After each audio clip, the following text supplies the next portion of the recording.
All right, hello, and welcome. It's right on 11 o'clock. Always great to start things on time. I see everyone joining in the room, which is great. This is also being streamed on Facebook, so just want to let everyone know that. Just a couple of housekeeping while we get ready and wait for a few last minute people to join us. During today's session, let's really give our undivided attention to who's speaking. I think these days with so much technology, easily lose the moment of the now by being distracted. So undivided attention, turn your phones around, turn notifications off, and let's really be present for today's session. Be as interactive as you can. So we're going to kickstart that off, and in the chat, we are always really curious to know where you are joining us from today. So in the chat, love to pop your location and where you're joining us from, and let's be interactive. I know that today's yarn is going to be very interactive, and you may even have the opportunity to put your camera on and speak if you feel comfortable with that. So otherwise, the chat box is there for everyone to use and be interactive. So I can see people chatting to that. Make sure you use the everyone drop down when you send that message, and not just to the panelists or private messaging. If you feel comfortable, now is a good time to turn on your camera. We love seeing noddings of heads. So if you can nod your head now, that was always really nice to see. And some waves. Thank you, everyone. It's great to have you all here today. So feel free to turn your camera on, but let's keep ourselves on mute because background noises can be a little bit distracting. Ask questions along the way, have fun, and be in the moment. Helen and Hugo, how have you been? Yep. All right, there you go. You can unmute now. I've given you permission. Very much, Ray. Good morning, and good morning. Welcome to everyone. We're very, very excited. We've had a little chat to Warren beforehand. I've actually done most of the talking, I have to say. But we're thrilled to be having this session, and really thrilled to see everyone joining us now. And I'm on Wurundjeri country, and I acknowledge that we are here as, well, we're not the original inhabitants, let's put it that way. So I would like to acknowledge that. Thank you, Ray. No worries, excellent. Well, I think with everyone's now streaming in, the numbers have jumped quite rapidly in the last minute. So let's not delay. Warren, welcome. I'll get you to unmute. There we go, perfect. All right. So Warren, if you could just let everyone know a little bit about yourself and yarn and what Yarn Australia is all about. And I know we have a lot of people joining us from all around Australia. So I too would like to acknowledge the land that we're all coming from, with you know, past, present, and emerging. Yeah, great. Well, I'm a proud Dunghutti and Bundjalung man. Currently reside here on Gadigal country in Sydney. So I just want to acknowledge them and pay my respects to the elders, both past and present. Being a visitor on their country is a big responsibility, and I acknowledge their country and their customs and their traditions as well. My Yarn Australia started by me sitting in a group. I was studying at the University of New South Wales, and we were sitting in a tutorial group and learning more about Aboriginal history. And I was sitting in that room with everybody, being one of the only Aboriginal folk in the room. And I was wondering, are people there only just to get a participation mark, or they was only doing that as an elective, or was it a little bit more than that? And so I asked them a question, you know, is this more than a participation mark, or is this a little bit, do you want to see change in the community? And from that, people were saying, yeah, let's have a yarn, let's catch up, because I invited them to have coffee with me afterwards. And that's pretty much where yarn started. and we got together and we started to have a yarn, and that's more or less how I say, let's have a chat. We just started conversating about what is it that they want to learn about Aboriginal and Torres Strait Islander culture. And, you know, like any group on campus, you go, well, what are we going to call ourselves? And they said, well, what do we call it? Yarn. And I'm like, all right, let's do that. And, you know, fast forward now, we've been doing yarn across a number of different universities. And we went to the first university outside of UNSW was La Trobe University, and then went to a whole bunch of other universities as well.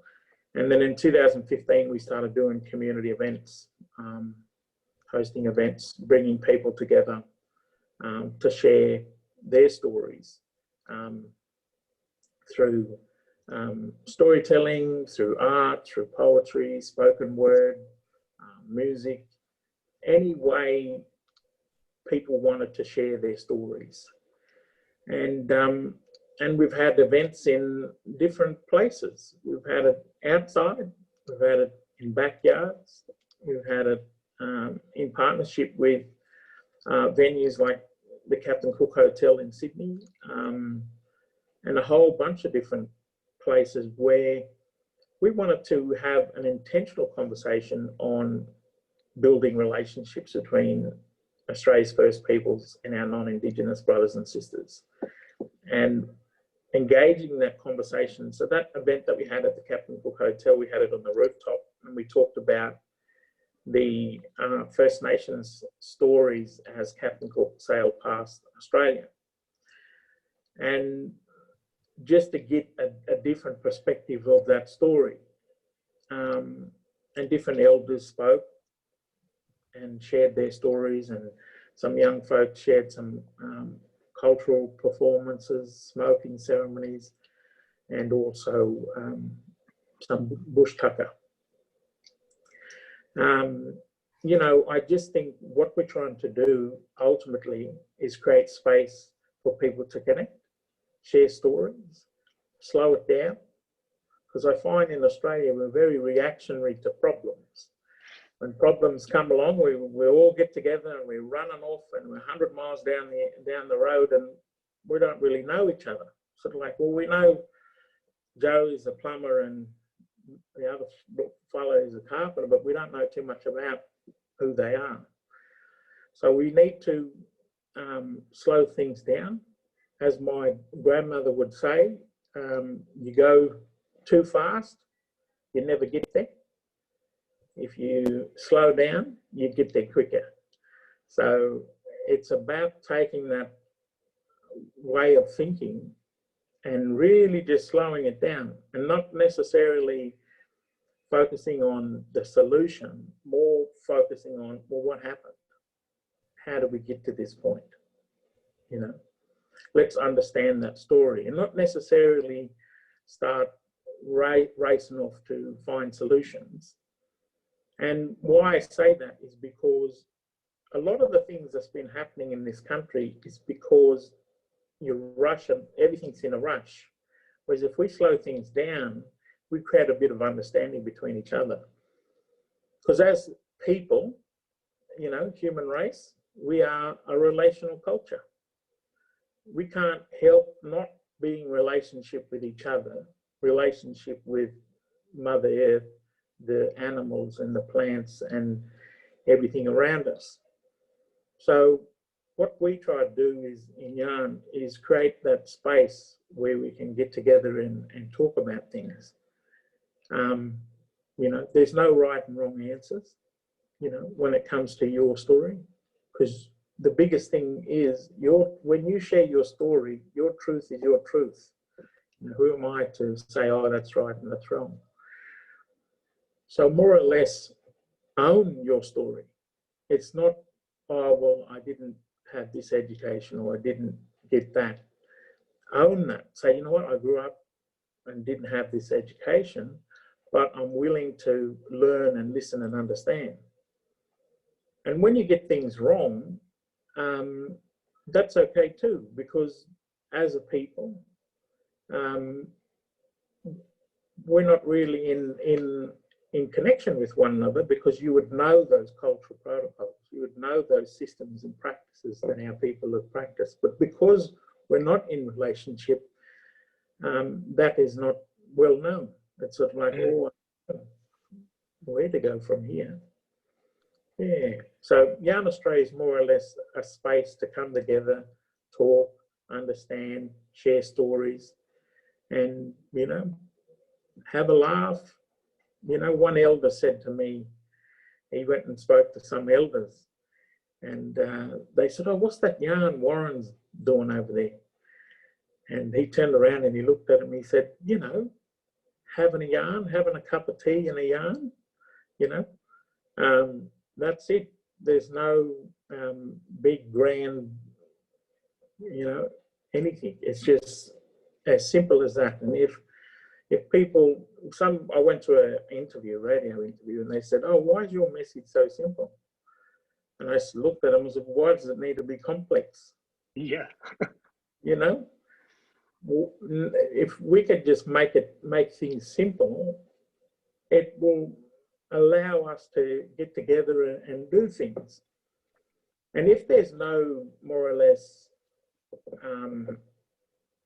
you know, action that needs to come out of it, then there's this opportunity to deepen those relationships, because you're not so fixed on, oh, we've got to do this and we've got to tick all these boxes, or we've got to, you know, go through this agenda. No. When it comes to building those relationships with people, there is no, you know, there's no sense of, oh, we have to do this before that. You know, it's more or less, well, when it happens, it happens.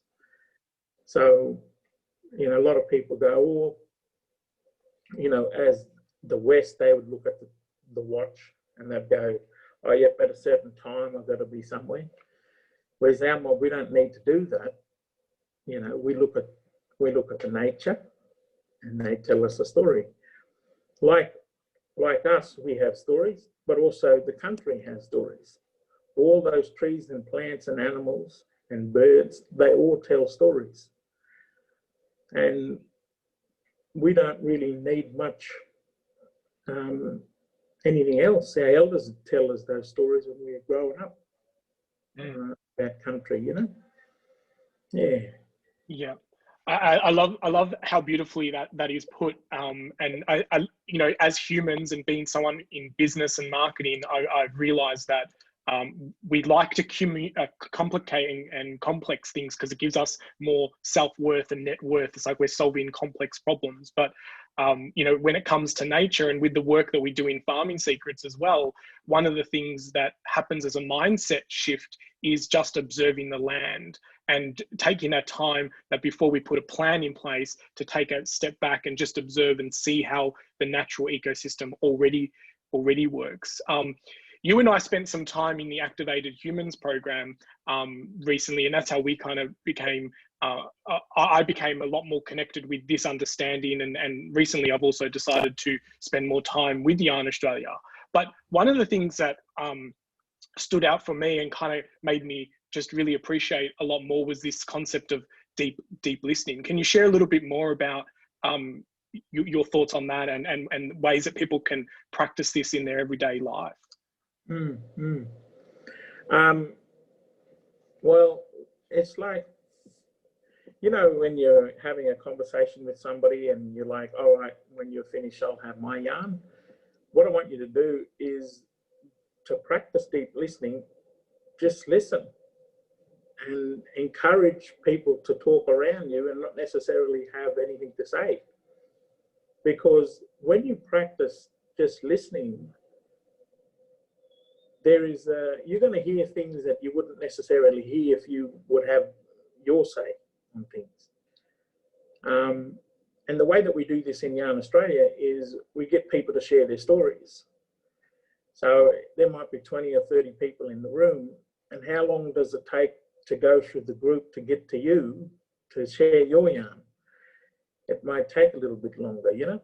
So as people start telling their stories about what they what they wanted to say, you know, you're waiting. You're waiting there and you're thinking, oh, how long is this going to take? Or you're thinking, or are you listening to that person telling their story? Because it's very easy. When we would run this stuff out in the country, or in a festival, you know, you got music in the background, you got people walking in and out, you got cars driving past, you got all this background noise. It could be easy to just tune out and go, oh, what's going on over there? And what I usually do is I sit in the group and you know, as people tell their stories, I listen to country. And as people tell their stories, birds will sing out, certain, you know, birds will make noises. And there'll be certain, like, there might be a kookaburra or something that sings out during one person's story. And then at the end, I'd ask everyone, I said, did everyone hear the birds sing out? And they all look around and they all go, oh, yeah, I heard that when so-and-so was telling his story. So realize that there are other things that are out there that you can hear when you're sharing having your conversations. And yeah, so that's how I more or less practice it. And when you do that, you know, it's amazing what happens. You don't have to always have something to say. Yeah. Yeah, I love that. And as you explain that, you know, I'm visualizing the trees and the birds and the rivers and the sounds. As you're explaining the deep listening, I'm also visualizing, and that's another way to just really, you know, be present with the conversation and stop the mind from wandering about all these other distractions that we have in our world. I'll remind everyone that if they've got a specific question, that they can type it in the chat, and if they want to ask it live, they can give us permission to put you live. But if this is an open conversation, so if there's anyone in the room who wants to ask specific questions, something that I found myself exploring is how to kind of get started with this. And I know you and I had a good yarn recently about you know, First Nation people and elders, they want to have chats with everyone. And I guess as myself, I just didn't know how to approach that. What are some of your thoughts in breaking that gap down, and what conversations can we use to start these conversations? How I look at it is a lot of you folk may already have some relationships with your local Aboriginal and Torres Strait Islander community. The best place to start with those relationships that you already have. But, you know, people go, well, what do we talk about? You know, just talk about anything. You know, talk about your favorite plant in the garden. Talk about, you know, anything. You could talk about water. Now, water is very sacred and significant in all First Peoples cultures. You know, you can talk to our mob around that. You know, what's the significance of water in your culture? Before you ask that question, you must say, I want to tell you a story about my relationship with water.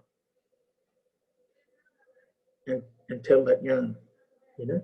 You don't have to tell a big life story. Just be intentional and go, if you share that story in 1 or 2 minutes, because the ultimate goal is allowing others to be heard and to have their say and to speak. Yeah, so when you practice that way of doing things, of making it simple, there's no rush to outcome, you know, or why are we doing this? Well, the reason is to build a relationship, is to build understanding. My grandmother says, you know, if we stop talking, we create more problems. So we got to continue to talk. Talk about everything. Talk about anything. You know, the more that we talk, the better the outcome for community and for people. When we don't understand different things of one another, go and talk to them. You know, our elders used to say when there's certain issues or things going on, the biggest thing they really, you know, admire a lot is come and have a talk with me about that. And we would talk about things, you know. And that's how I look at it. A non-Aboriginal elder came up to me after one of our events and she said, you know, I can't wait to the future where we all come together and we be as one. And I looked at her and I smiled and I said, well, why wait for the future? We've already achieved it tonight. And she had a big smile on her face and she walked out of the space. And an Aboriginal elder I sat down with and had a yarn. And she said, you know, it's good that we are yarning again. You know, we used to get together and just yarn, not so much about this politics or anything else, but more just getting together and yarning. And she said, I can go away from this event knowing that we're yarning again with hope, you know, for the future. And that is as simple as it is. When you create a space for talking and sharing stories and hearing each other's truth, you know, there is more opportunity to build relationships, more opportunity to build synergies and work on things together. But don't share the same old thing that we do is I'm my title, my qualification, my experience, because that yarn is boring and it's the same old yarn we've always been doing. What I want you to do is share your story. Talk about why water is significant. Talk about the one thing that's very significant for you in your family. You know, if your family loves, I don't know, cooking or sharing with people, tell those stories. You know, some corporate mob I have a yarn with, they go, well, you know, they might think, oh, we haven't got a lot of time to do a lot of this stuff. And I asked them, I said, how long does it take you to talk about the footy scores on the weekend? You know, 30 seconds, you know, 10 minutes. You can spend that time telling a yarn about the things that you value, you know. And do you think that the art of storytelling has been lost, or is, you know, like, is fading away? And what like, I guess as a person of these days, you know, everything needs to be a framework, or there needs to be like a 7-step formula. What's your kind of follow through to create a good story? Like, is there a good story, or is just any story a good yarn? The way I look at it is, if we're only about that yarn what you're talking about, I don't think we can function as a people. You know, not everything is supposed to be a rigid, structured plan, because the way, you know, the way First Nations do it, well, we just watch what nature does. You know, there's already a plan, you know, on country. There's already, you know, the trees know where it's at, the bushes know where it's at, the plants and animals know where it's at. I don't need to have this structured plan because country can do that for me. You know, and all I have to do is just follow what they do. You know, and they do it naturally. Yeah. And we do it naturally. It's not a forced thing. It's not oh, we have to put this structure into place. And the more that we can just sit, you know, I grew up in Armidale, and my grandmother, she would tell us stories all the time. But in the middle of the night or in the middle of the day, depending on what's going on, she'd sing out to me and to go on to her, and she'd say, listen, you know, really quietly, can you hear the birds singing out? And I'd go, yeah, I can hear that bird. And there's this one bird that would sing out every, you know, all night and all day, and she'd always comment on this bird. So if you're thinking, you know, how do I connect with country? Well, open the window. You know, country's just there. it's not, you don't have to go and live on a farm to connect to country. You can connect to it here in the middle of the city. You know, every morning there's this big pine tree at the front of my place here.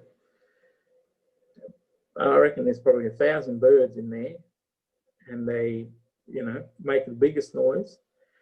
And you can hear all them, and they must be all yarning with one another. And then in the middle of and then in 1 second they could stop and it just go really quiet. It's like, hey, what's going on here? You know, it's really quiet. And the next minute they'll all start chirping up again. And, you know, country is just there, just out my window. That's how I look at it. And storytelling is, for First Peoples, we've always told stories. You know, we are oral culture, so everything is storytelling, everything is relational, everything is in that way. So that's how you would do it. Yeah, just simplify it, you know. The best way to catch up, where I engage with my mob is, you know, don't make appointments because they'd never work. Just go along and say hello. You know, hello, how you going? I'm from such and such. Just come down to say hello. Oh, okay, great. How you going? No, let's not make it complex. It doesn't have to be complicated. And that's what I do when I go around. If I get a new job in a different area, I just go around to all the different services or the different community members and just say hello, have a cuppa. Yeah, and when you look at it, storytelling is, you know, for us First Nations people, we can't operate without sharing stories, you know. So I look at it as, if you want to connect deeply with First Peoples, become a storyteller. Know what your story is. Know where you grew up. Know the things that you are passionate about. Everything. Talk about everything. Talk about your family. Talk about the smallest things. It doesn't matter. The point is that you're talking. We in Australia, we're so adamant to get to a treaty. We're so adamant to get to, I don't know, constitutional recognition. We don't even know each other. But yet we're going to go that far. You know, I'd much rather slow it down and us build a relationship and understand one another before we have some sort of agreement, you know. And if we have to wait for a politician to pass a bill in Parliament, we're never ever going to get there.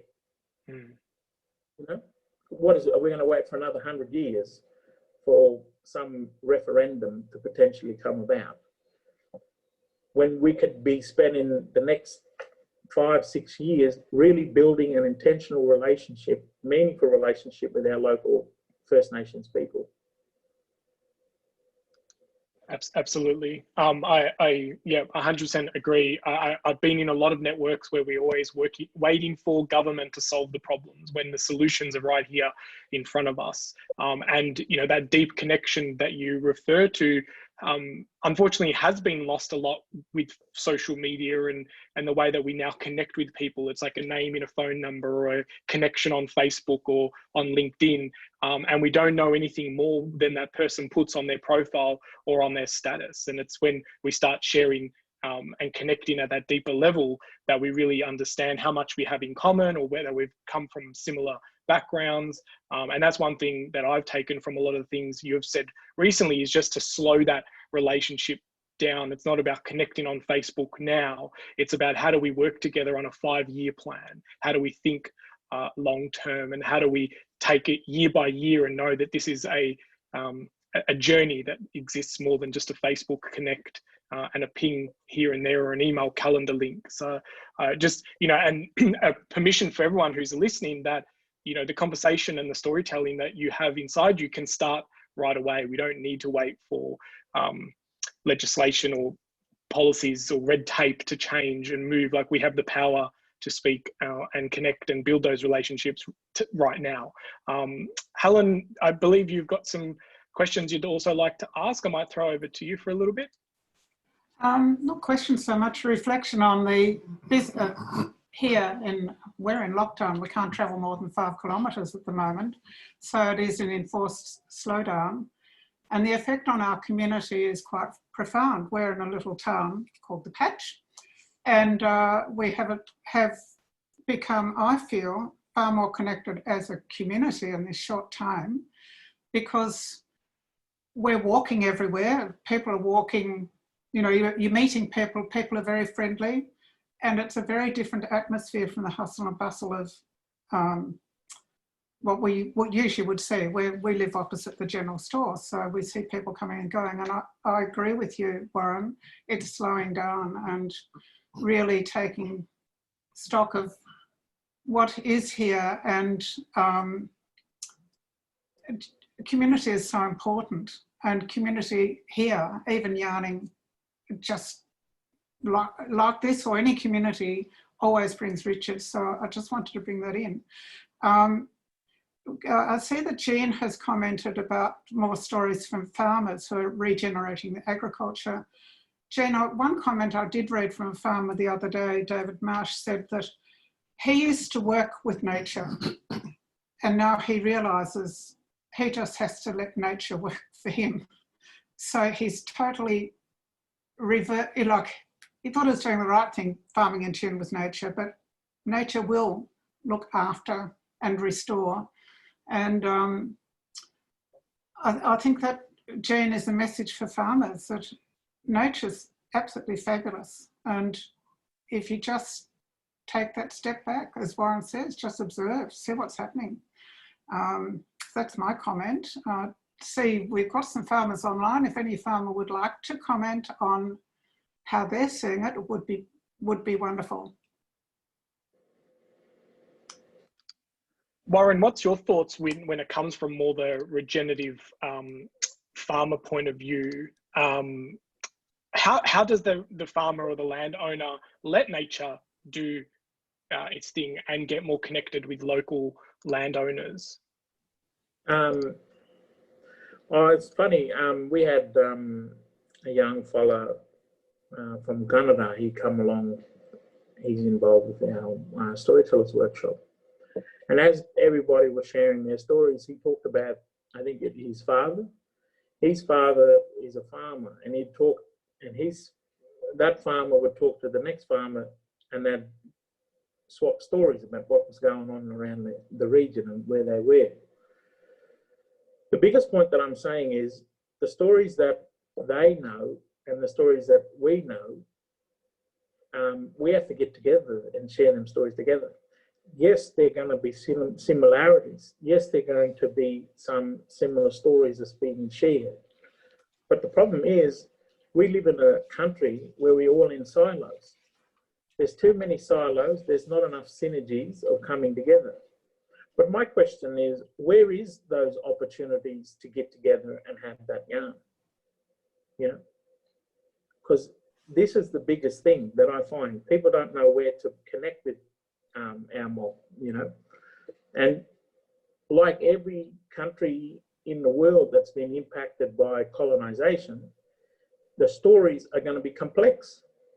The stories are not going to be so clear because of the different things that has impacted on our people and our country. So what I'm saying is, let's get together, let's create those spaces where we can connect and share stories.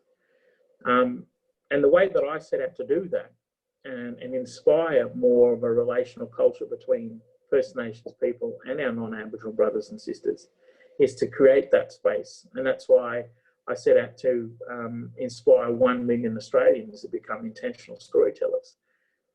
And this is where once a month we would have different Australians get together and share their stories. And, you know, we have about 80 folk now who've signed up to those workshops, and they're coming along and they're sharing their stories. The thing is, you might know your story and I might know my story, but it's not until we get together and share each other's story that we start to exchange some knowledge and some experience. You know, all of our people, you know, grew up on the land. You all our grandfathers were stockmen. You know, all our grandmothers worked in the, you know, worked on these farms. You know, so there's a big history of our people working on the country. My, you know, I have grandfathers who were stockmen who worked with Sir Kidman in Queensland. You know, he worked in a Sir Kidman station up that way. Now, you all would know that name because he was a big landowner of cattle and farm in Australia. And he went and drove cattle with Sir Kidman down to Adelaide and Melbourne and all of those type of stuff. So there are stories to be shared, but my question is, where's the space to talk about that? Where is the space to really be intentional about, well, what does, you know, how can we share the First Nation story and our non-Aboriginal brothers and sisters story together, not so much separate, because, you know, we don't, you know, I'm not on a farm, or that was my grandfather's story, you know. And I reckon we just got to be intentional and say, well, let's create those spaces ourselves. Let's not make up an excuse not to build those relationships with one another. And the way I look at it is, it is simple as just going out and saying hello. Like, there's no, you know, we're just as inquisitive about your culture as much as you're inquisitive about ours. But we here live together on this country, on this beautiful country called Australia. You know, we all have those stories, but the problem is I don't know about it because we haven't come together to talk about it, you know. And it's when we do come together and talk about it, we realise, oh, I heard a story about that, but, you know, we never really there wasn't a space where we can talk about it. Or I heard a whisper about this or that, or there was a bit of shame business going on. Like, there's a whole bunch of stories out there that, you know, we as people, you know, First Nations and non-Aboriginal folk, we should be sharing more stories with each other, because we will learn so much about who we are as a people, and where we're going, what's the next steps for the future. So my big question I'd probably ask the audience is, what does culture mean to you?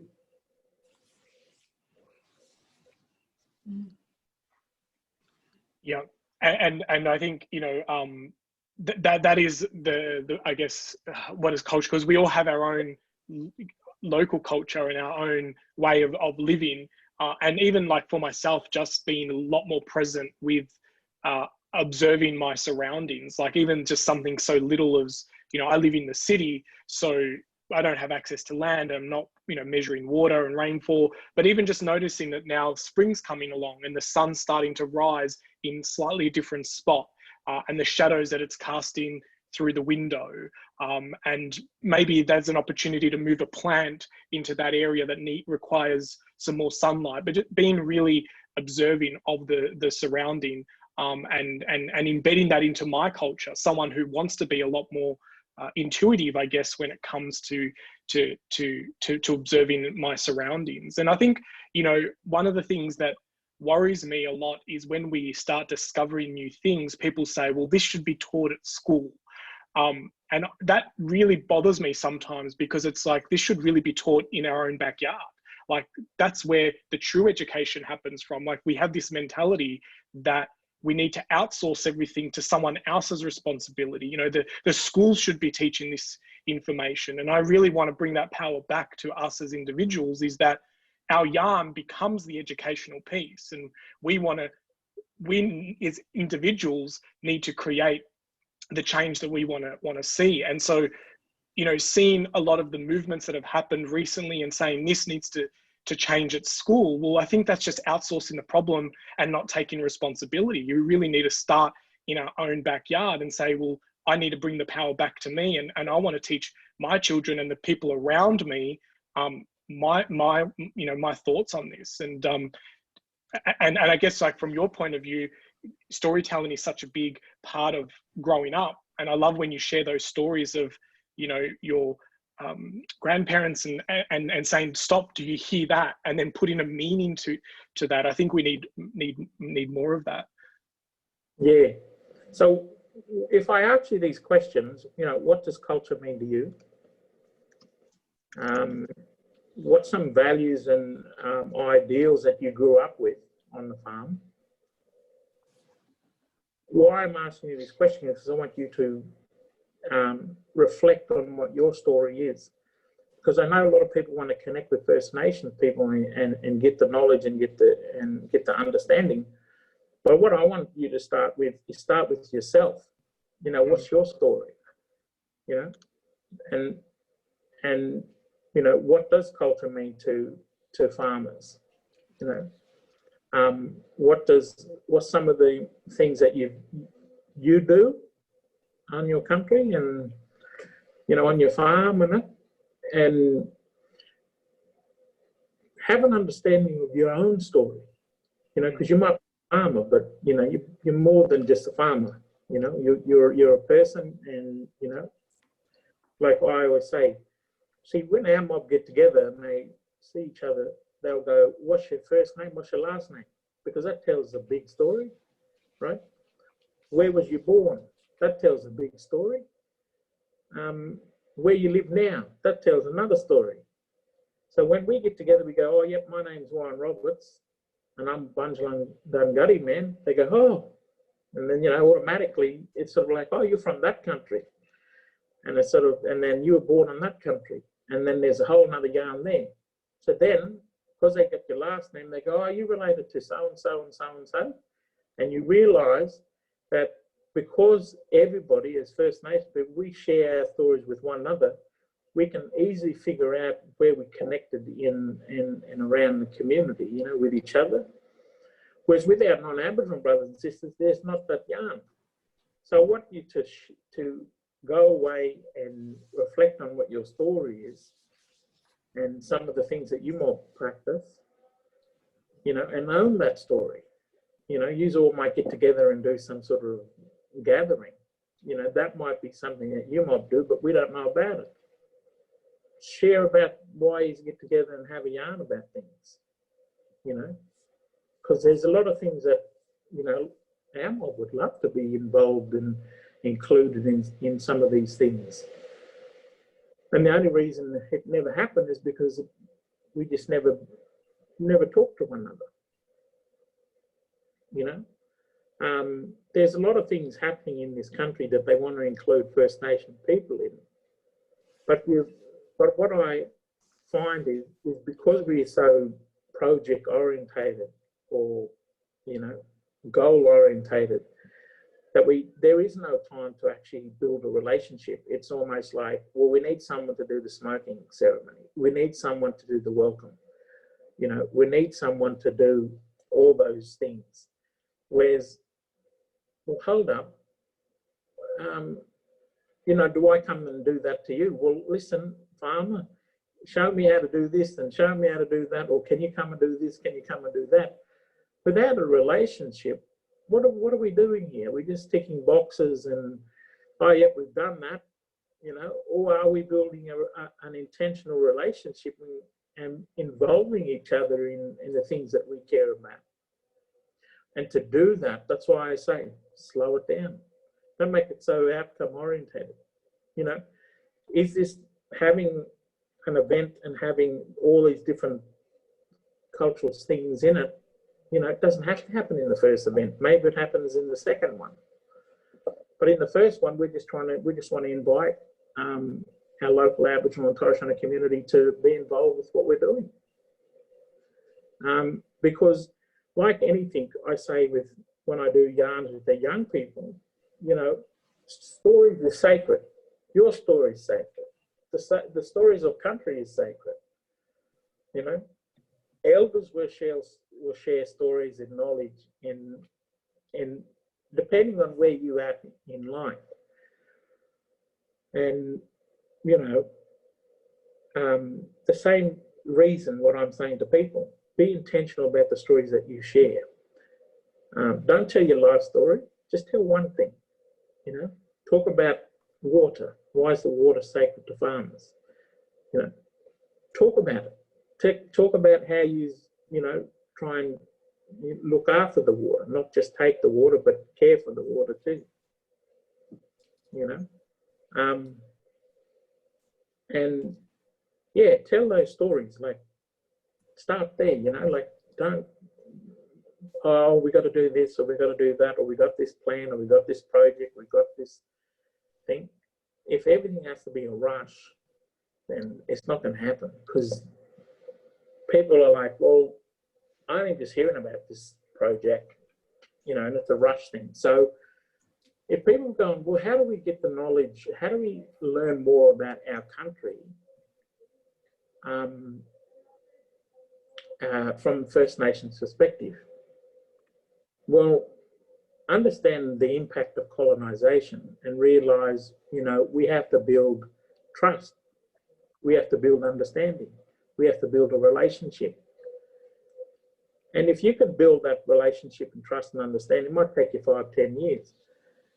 But depending on who you talk to, you know, and then they will go, you know what, these fellas are pretty deadly. These fellas are really nice people, you know. Every now and then, I don't know, they give us a box of vegetables, whatever. But you've got to have some sort of relationship with our mob for us to go, well, I want to tell you about that big gum tree at the top of the hill there. I don't know if you know this story. And then tell the yarn. But I'm not going to tell you that story because we don't have a relationship. You know? Yeah. And just for everyone in the room as well, I mentioned earlier on that I recently joined the yarn workshops for this very reason of bridging the gap, you know, being able to identify that, yeah, there is a curiosity that I want to dig deeper into.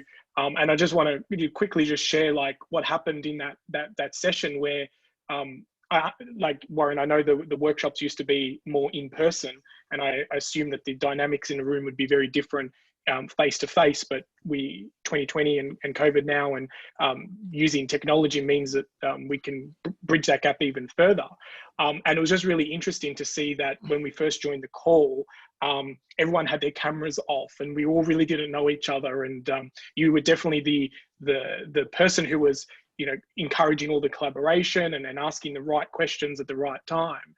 And then as someone who's in marketing and looks at behavior and patterns and so forth, just seeing how slowly everyone who after they spoke would leave their camera on, or towards the end, we all had the cameras on and we were sharing that even though we had just met and we were from all around Australia, we had this sense of connection, and that connection came through us all dropping our vulnerabilities, dropping our guards, and sharing stories from our own life experience. And it was really interesting to see the diverse storytelling, and also having the guest speaker who in our session was a singer and songwriter, and just hearing the vocabulary and the words and the tone and the vibration that was coming through that, and just, you know, feeling really connected through that. So it was a very unique experience, and someone who's been to a lot of conferences and seminars and workshops, I can truly say it was on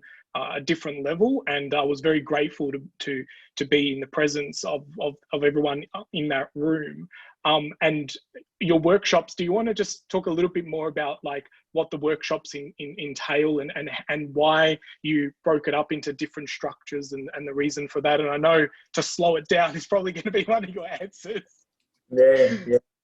Well, the workshops that I put together is over a 12-month period, and it's 2 hours a month for 12 months. And that's because the things that you're going to learn, you have to practice it as your way of being. It can't be, oh yeah, I've read a book and it's all head knowledge, but then I can't do anything with it. What I want you to do with it, this is why we do these workshops over a longer period of time. But as you share your story and your mates and family and friends who are in that group will share their story, you start to pick up different things, because while we come together and we're hearing each other out. And then you go, you know, I want you to experience those things in your way of being. So the first workshop looks at, you know, your foundational stories that you grew up with. You know, sometimes where you're going to share them yarns, you're more likely to share how you qualified and, you know, your experience than actually share a foundational story. And all of us grow up with them foundational stories. And so that's the first workshop, looking at safe space. How do we create spaces for people to share and connect? And the second one is looking at how do we understand culture? And why I say that is, what does culture mean to you? How do we express ourselves individually, in our family, and then in our community? And the third workshop is how to become an intentional storyteller. So then by the third workshop, we're thinking a little bit different when it comes to storytelling. In the first two workshops, all I want you to do is to more or less talk, and it's allowing people to talk and build relationships with one another. And then those three things around foundational stories, culture, and storytelling, those are the three things you use when you're building relationships with everyone. You know, those same things, those same principles. Whatever project you're doing or whatever you want to do, start with those three things, because that will build the trust and understanding. Because why? What we always say is, if there's anything that we disagree with or anything that we're not in agreement with, let's have that commitment to continue to talk to one another. Because I can't read your mind, you can't read mine. So the only way I'm going to share things if we sit down and talk about it. And then we talk about protocols from ethics, Western ethics, and also our cultural ethics in First Nations. And what does that look like? And ultimately, then we'll share about 5 historical moments in Australian history that everybody should know about. And, you know, that's the Redfern Paul Keating speech in Redfern Park, the 2008 apology speech, the 1967 referendum, the 1992 native title, and there's another one there missing.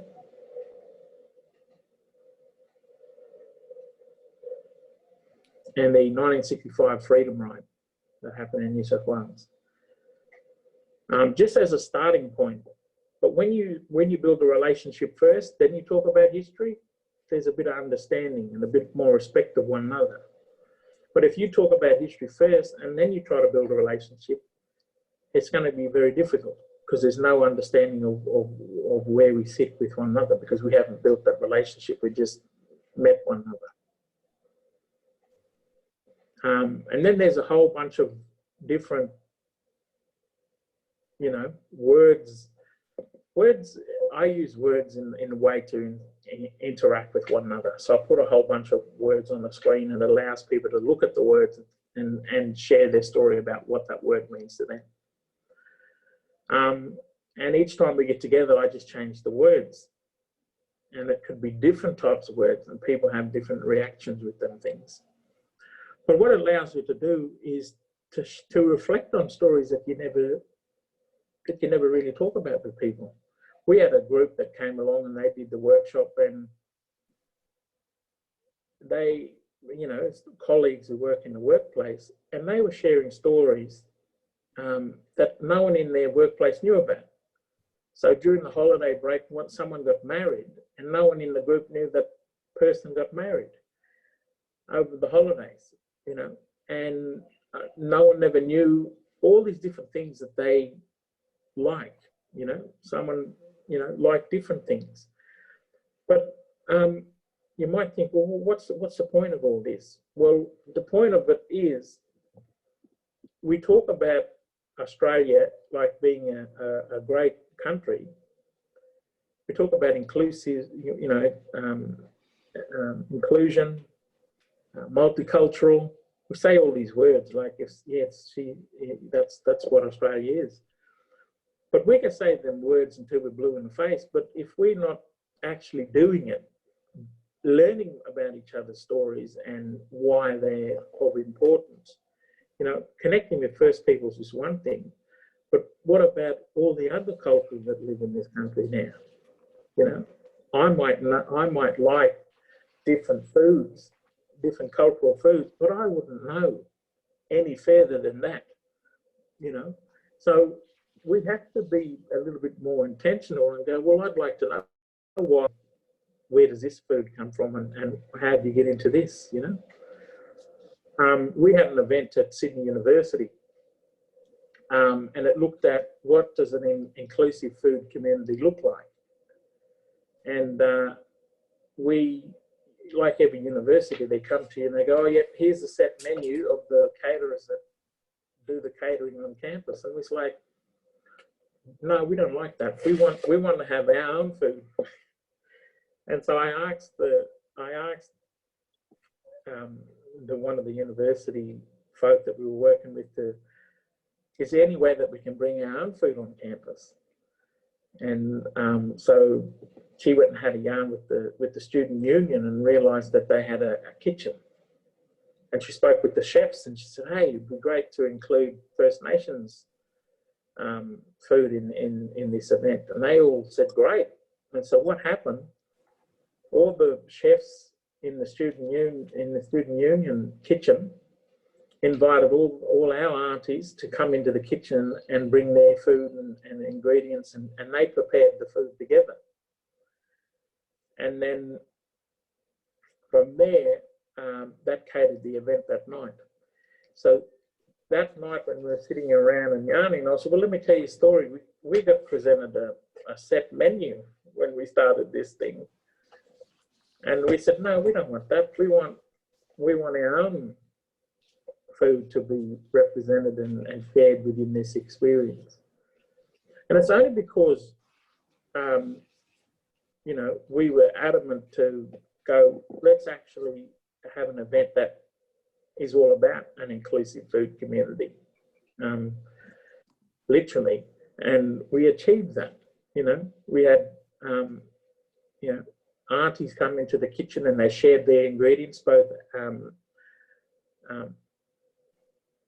and we also invited elders to come, Aboriginal and Torres Strait Islander elders to come and share their stories about the relation of food and connecting to country. And they came along and shared that story. So we had a big yarn. So everyone was eating the food that we all love to eat as people.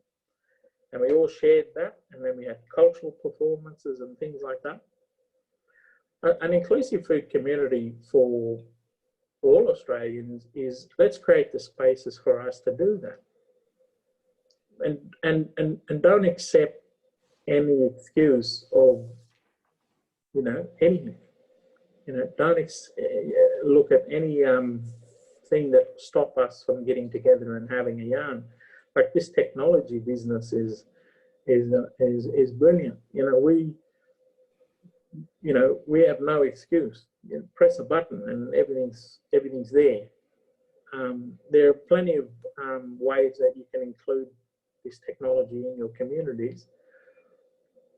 There's many people out there doing great things to connect folk together. Yeah, I absolutely love that story in regards to the food. Like that illusion of choice of saying, well, here's the choices of the caterers that we have available. And then just having that mindfulness of going, well, can we take that one step deeper? And, and food is near and dear to me growing up in Italian culture. Food is a love language.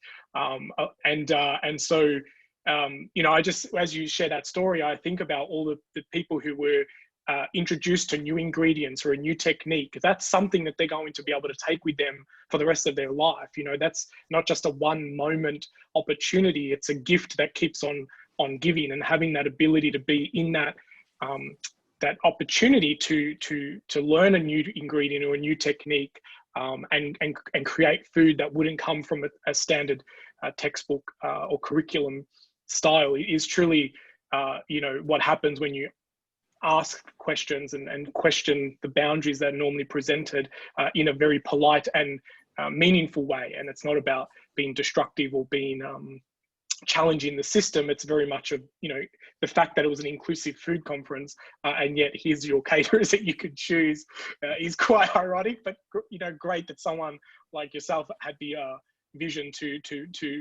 go around that. So Alex would like to please raise a point about native food to Warren. So I'm not sure if you could see the chat there, but what are some examples of native food? And you know, maybe let's just talk about some of the more native food side of things, since food has come up and it's close to lunchtime. The way I look at it is, there's a lot of recently they just set up an online or a organisation of Aboriginal native food forum. I'll send it to you. I posted it on my Facebook. But yeah, again, the connecting with First Nations connection to country when it comes to our food. Again, it's that relationship and that understanding of how do we connect with one another and share the things that is of meaning to us. There's an organisation in Sydney called the 𝐝𝐢𝐥𝐿, and that's an Indigenous, you know, Aboriginal business there in La Perouse, and that's the one that you can have a look at. And they're, you know, growing all different types of native foods and plants, especially regenerative stuff around taking plants out that is not traditionally from there, and, you know, caring for country, and then putting back the original plants that were there from that place.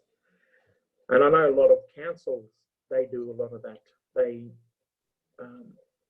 put a lot of native plants and things in their gardens from that area, not you know, the things that come from overseas.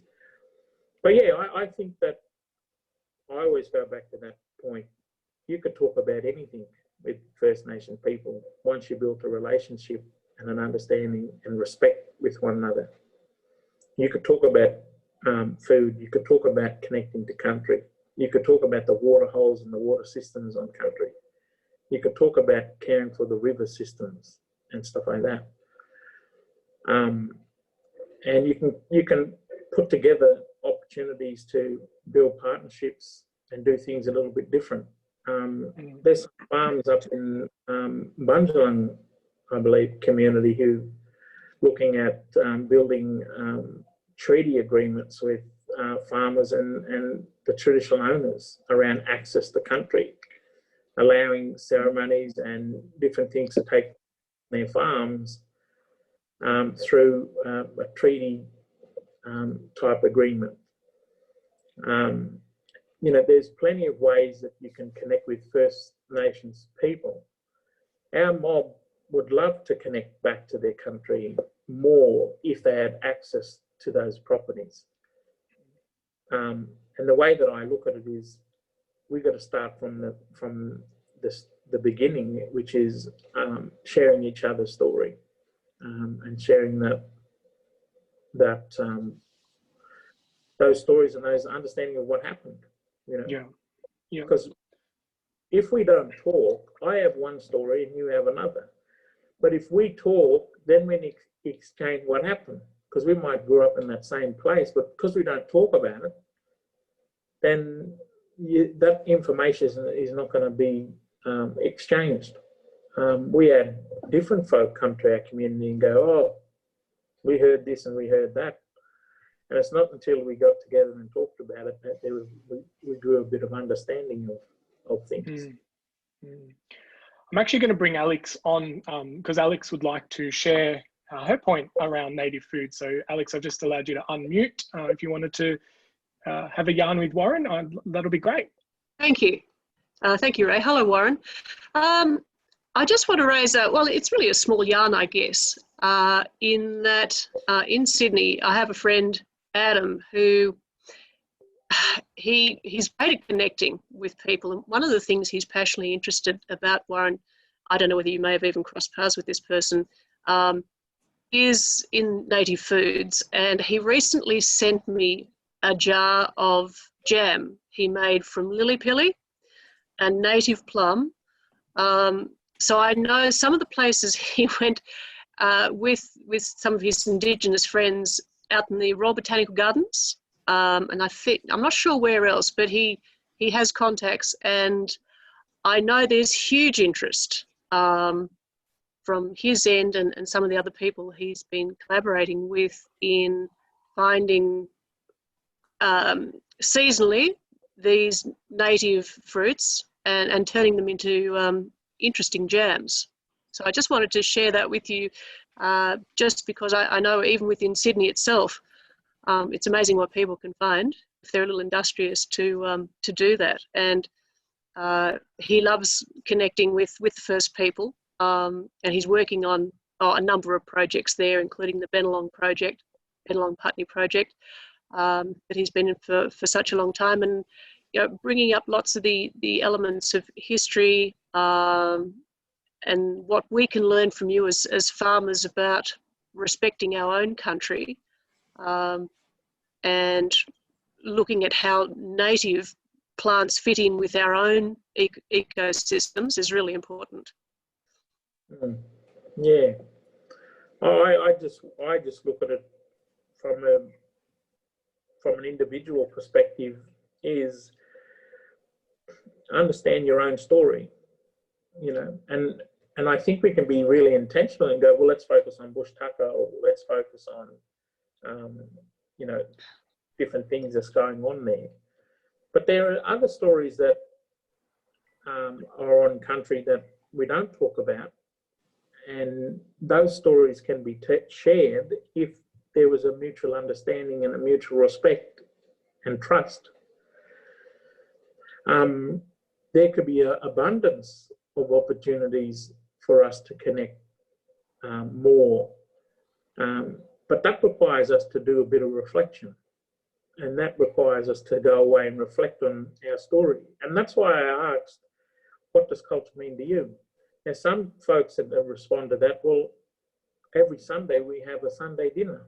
Now, I know growing up in the country, that was a thing. Every Sunday you'd have a roast, and that was just always the case, But all of those stories is very important for us to provide connection and understanding and trust and all those things for us to connect. But you know what? I grew up with elders. I grew up with my grandparents, and they had my nana had 9 sisters and 3 brothers in a big family. And they all had their own different gifts and talents and experiences.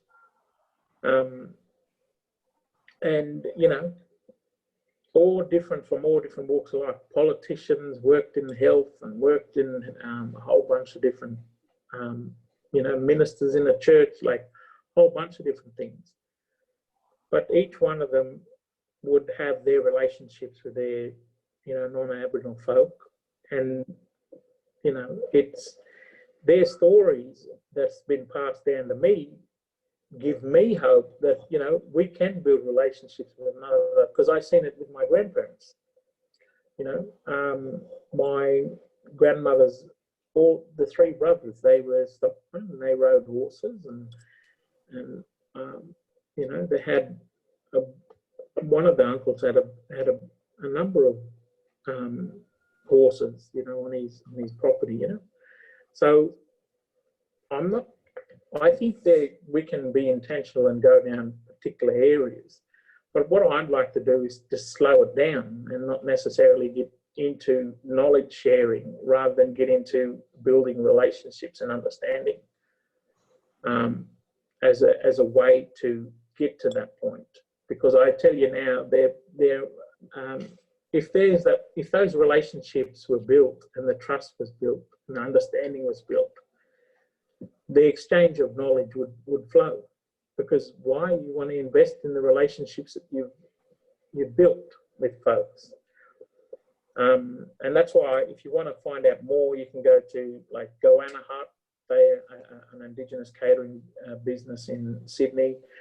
You can look at 𝐝𝐢𝐥𝐿. You know, they're looking at a whole bunch of different ways of regenerative processes and engaging around, you know, bush tucker and all that type of stuff. But what I want you to do is, instead of just reaching out for information's sake or, you know, supplies or things like that, reach out and build a relationship with them by sharing your story and telling about your connection to your farm and your country and the places that you grew up on. You know, that's a little bit different, and always think outside the box. You know, someone presented me with a menu and I said, oh, no, I'm not interested in that. I'm interested in sharing our First Nations cultural ingredients in our event, you know. I think there could be plenty of opportunities for us to engage First Nations people with our farmers, you know. Just got to make it happen, more or less. Warren, your story about the farmers getting together and welcoming ceremonies and things back on their farmland, that is just a wonderful initiative. And something I'd really love to see develop down here in Victoria. Bruce Pascoe, I don't know whether you've heard of him. He lives down in Gippsland, and he's very, very keen to bring back native grasses and the value that they have, like the yams for food production. He's actively promoting that, and he claims that if, like, the Aboriginal people had a perfect landscape, they worked with, well, nature. They travelled Australia, travelled their areas and allowed nature to take its place and provided for them fully. What he feels is that that way of agriculture could be exported worldwide. And he's very keen that people start to realise that, as you say, it doesn't have to be complex. It can be quite simple if we go back to working with what nature's provided. I don't know whether there's any other groups that you're aware of that are working on in agriculture that are starting that return of making breads from native grasses. Can you comment on that, please? Because that's something I'm extremely interested in. Yeah, well, how I look at it, you know, I get different young, you know, Koori and Aboriginal folk ringing me and saying, well, I'd like to connect back to country, but I live in Melbourne or I live in Sydney and I don't have access, right? Now we've got these borders closed, you know. There's all these different things that's kind of stopping us to get together. But like I said to him, was make everything small. Do a small scale project on things. Get a group of your local, you know, farmers around where you live and go, hey, I'm thinking about doing this in this small patch of, you know, of property around this particular project. And, you know, like us at Yarn Australia, we're happy to reach out to, you know, folks, family and friends and community to find out ways that we can support you to do that. Yeah, we've got our local 𝐝3A that reaches out, and we've had talks about fire, you know, the Aboriginal fire method, especially up here in the Yarra Ranges, which has been prone to massive fires, to start incorporating that local knowledge of how you manage landscape. While we're in this time of lockdown and can't go anywhere, we should be leveraging of this technology. We should be connecting more so now than ever before because of the manipulation of each other. And technology is a way to do that. I think we should, you know, if you want to work on something, you know, we at Yarn Australia is happy to provide support and guidance and connection with folks. Yeah, I just think more talking, more yarning, more connecting, more sharing stories, and just building a connection with one another is such a valuable thing for all of us, just in our sanity for the times that we're in at the moment. And if we can advance the conversation between First Nation folk and our non-Aboriginal brothers and sisters, then, you know, let's do that. Yeah, I think for me, Warren, coming out of this talking this morning is realising that our local U3A is a very strong meeting point. We're all older, and you know, I'm very interested, I think, in learning all these things from my observation of the people I meet there. So we are having Zoom meetings now, and for me, a new thing to come out of this today is to look at finding an interest group via this community while we are in lockdown, and it looks like it could go on for a while, would be extremely useful. So thank you for that. What are other people getting out of this? Is anyone wanting to speak or share what's coming through for you while you're on this webinar? Yeah, so we've got probably about another 15 minutes. I think there's a good opportunity just to remind everyone, if they do want to speak, to let us know via the chat that you'd like to be unmuted, and I'm definitely happy to make that happen. But Warren, I just wanted to take this opportunity to talk about my culture for a moment, because as you were speaking, I was thinking I have a lot of my culture right here in the pantry. You know, homemade salami that was made last season and cryovac-ed, pickled food that's from my grandparents' garden in a recycled jar, olives also made from picking from the local tree at my grandparents' house in a recycled jar, and then homemade tomato sauce. And this was just like a quick dash to the pantry. Also in a recycled jar. And, you know, just having these little moments of stopping and reflecting. You know, I've signed up to permaculture courses, which I'm thoroughly enjoying. And a lot of the principles and even retro suburbia is the principles that I grew up in. You recycle, you reuse, you reduce, you yield from your garden, you integrate, you don't segregate.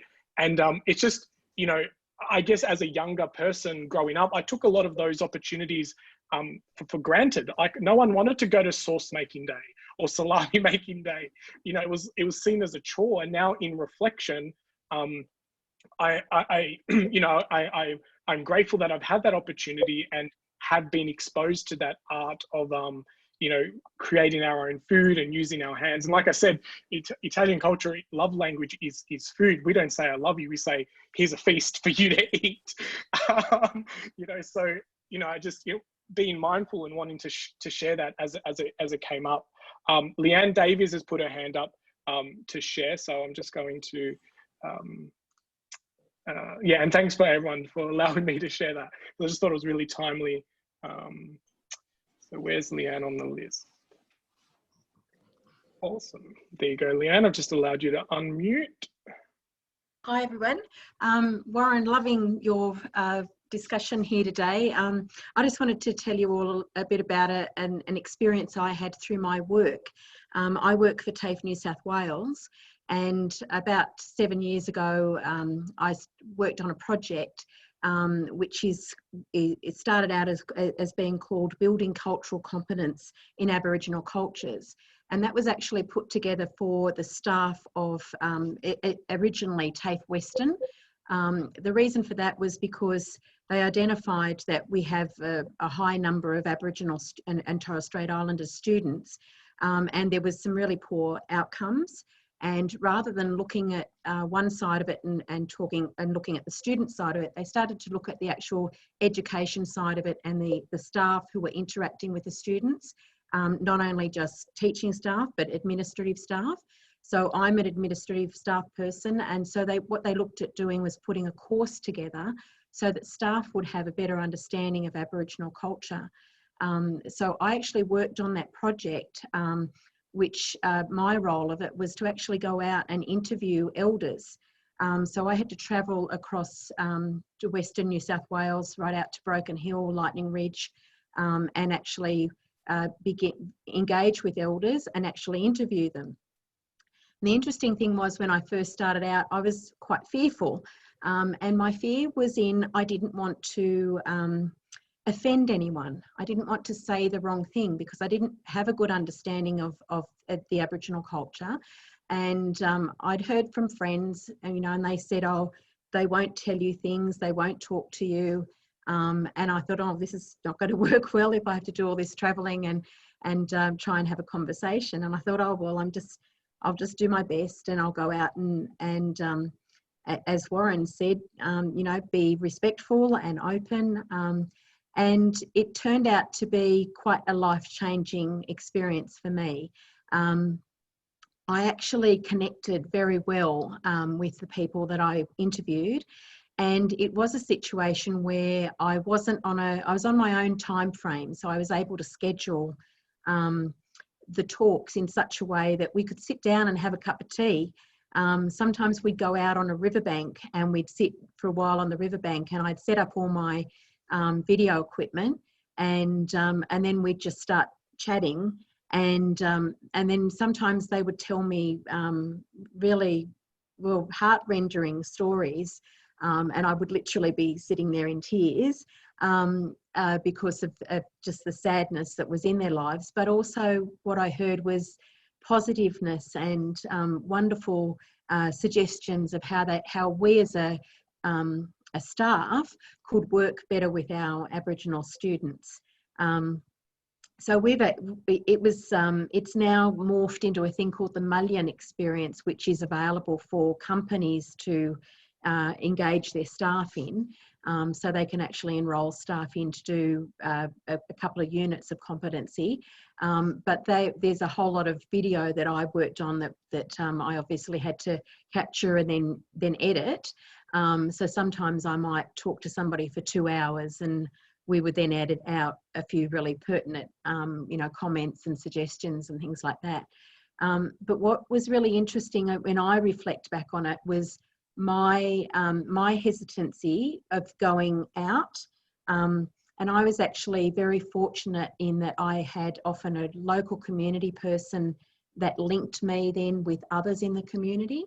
And so I didn't actually have to go out there and walk into, out west, say a mission community and introduce myself. I was actually already taken in there and introduced and so on. So there was a level of trust that was sort of provided, I guess. But then on reflection, when I talked to others and the feedback that we got, that our organisation, and obviously I came back to in my role, and there was, talk about whether it was successful and all of that sort of thing. And they commented and said that there was a spiritual connection, which I didn't really quite fully understand how that all worked. But that was why then these people that I interviewed apparently felt comfortable about telling me their story. And there were times too when I shared a little bit of my story as well, which there were some similarities. Yeah, I guess the end of it was, it's not easy to go out. It's not easy to go and start to talk to somebody, but once we do, the experience is very rewarding. Yeah, great. Thanks for sharing that.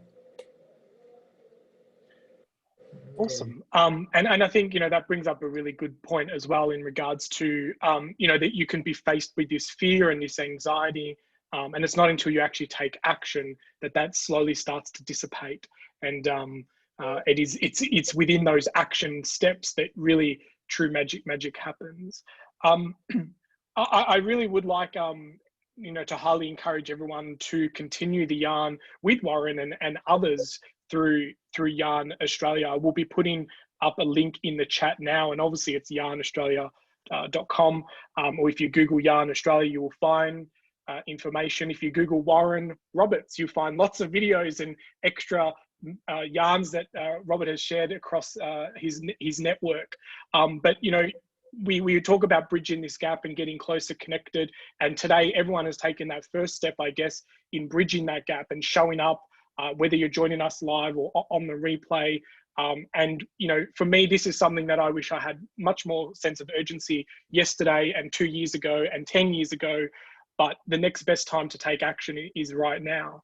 And so if you are thinking about, you know, spending more time bridging this gap for yourself, getting better at your own storytelling, I highly encourage everyone to get around Yarn Australia, and I believe it's a very small investment to the reward that comes out from that. So yeah, we're coming towards the end of the conversation. Warren, do you have any last thoughts or comments you'd like to make? The only thing I'd like to say is thanks for everyone for joining us and being a part of the conversation. But me, I really enjoy getting to know people's stories. So I look forward to connecting and building relationships with you all when you come over to Yarn Australia. Thank you. Awesome. And you know, one thing I love learning something new every day. And one thing I didn't know before the start of the first workshop is that there were 2 different types of kookaburras. And so I'm not going to share the answers. If you want to know what the 2 different types are and what that means, then you have to get over to the workshop, because I was, you know, I like those little golden nuggets, those little bit of trivia questions and so forth. And I see some thanks coming into the room. I'd like to do a thank you bomb for Warren. So if everyone could write a little thank you message while we're just wrapping up, and we're going to hit enter at the same time. I know some people have already sent it, which is great to see, encouraging of that. But if you just write your little thank you message and don't hit send until I do a little countdown, and we're just going to send it all at once and bring that vibration and that energy into the room, because we are virtual. And so we have to like sometimes think of creative ways that we can magnify our vibration and impact. Helen and Hugo, any final thoughts from you while everyone writes their thank you and doesn't push send until we do a countdown? You're mute, hang on. There you go. I was just writing a thank you, so I'll stop doing my thank you. But thanking Warren for the warmth he has brought into this conversation today. I feel as though you connected people here, and Ray, my little brain's going thinking, well, we could continue this with Farming Secrets, sharing our stories to each other, and then have whatever grows out of it. But I think it would be a very, very valuable exercise for everyone here today, and the further community that we have quite a reach to, Ray. Getting together and having a yarn. So thank you so much, Warren, because that is such a beautiful concept. Okay. Warren, what I really liked what you had to say is about slowing down, because 70 to 80% of the food produced for the world is produced by farmers on very small areas, like 2 acres or so. And they work 2 to 4 hours a day. And so they have slowed down, where our Australian farmers work long hours and quite often have their partners off the farm. So there's a lot to be learnt from for farming, and from the traditional way we're farming now to what you've had to say today. There's a lot that can be transposed into our current system, which is not working, or most of it's not working. Yeah. Well, I look forward to that yarn with you. Yep, great. Awesome. Well, if everyone has their thank you message written up, I'll give Helen a couple more seconds to finish hers. That'll be awesome. I really want to thank everyone for coming on today, taking that first step, giving your undivided attention. The engagement has been really, really fun and exciting. and the feedback has been great already. So if we all got our thank you message ready, we're going to go and hit enter on 3, 2, 1, and enter. Boom, there it is. All the thank you. Increase that. Thank you, love. Warren, it's been absolutely a pleasure hanging out with you today. And for everyone who's joining us either live or replay, get around the yarn, continue this yarn. And, you know, someone in the chat said before how yarn has so many meanings, and I love the fact that you've taken that as your branding and created some really great stuff with it. So thanks, everyone. Truly delighted to have this space to spend with you. And as Helen said, let's continue this. Let's maybe make this a regular segment to the Farming Secrets community. Awesome. Thanks, everyone. Okay. Enjoy the rest of your day. Thank you, Ray. Thank you. Bye, everyone. Bye.